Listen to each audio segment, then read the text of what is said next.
तत्कालीन कृषी सचिव व्ही राधा यांनी पाठवलेली भ्रष्टाचाराची फाईल धनंजय मुंडेंनी गायब केली। अंजली दमानी यांचा आरोप, तर राजीनाम्यानंतर धनंजय मुंडेंनी फाईल परत केली नसल्याचं अधिकाऱ्यांचं स्पष्टीकरण। दमानी यांची माहिती।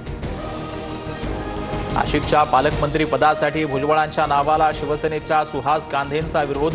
राष्ट्रवादीचे 7 आमदार आहेत, पण ते तुमच्या सोबत आहेत का?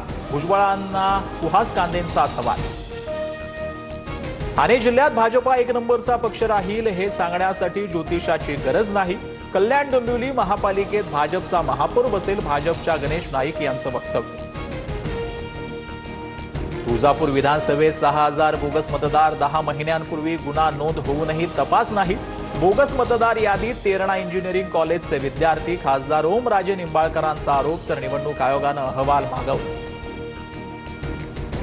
मनोज जरांगेंच्या आंदोलनाला जाणाऱ्या वाहनांना टोल माफी द्या। हिंगोलीचे खासदार नागेश पाटील अस्टीकर यांचं मुख्य व्यवस्थापक प्रादेशिक अधिकारी यांना पत्र। नांदेड, यवतमाळ, हिंगोलीतील गाड्यांना टोल माफी देण्याची मागणी।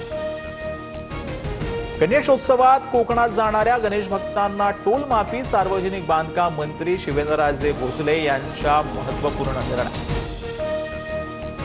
मुंबई गोवा महामार्गावर खड्ड्यांचं साम्राज्य चिपळूण येथे वशिष्ठी नदीच्या पुलाजवळ मोठे खड्डे पडल्यानं वाहन चालकांची डोकेदुखी वाढली। राज्य सरकारी कर्मचाऱ्यांचा ऑगस्ट महिन्याचा पगार 5 दिवस आधीच होणार। 1 सप्टेंबर ऐवजी 26 ऑगस्टला पगार देण्यास राज्य सरकारची मंजुरी। गणेशोत्सवात आर्थिक कमतरता भासू नये म्हणून राज्य सरकारचा निर्णय। ड्रीम11 ॲपमधील सर्व पैसे काढून घ्या। ड्रीम11 ॲपकडून नोटिफिकेशन जारी। ऑनलाईन गेमिंग संदर्भातील कायदा पारित झाल्यानंतर ड्रीम11 कडून खबरदारी। आशिया कप स्पर्धेमध्ये 14 सप्टेंबरला दुबईत भारत पाकिस्तानचा सामना होणार। आंतरराष्ट्रीय स्पर्धांमध्ये भारतीय संघ सहभागी होणार। भारत पाक सामन्यावरती बंदी घालणं योग्य नाही, भारतीय क्रीडा मंत्रालयाकडून स्पष्ट।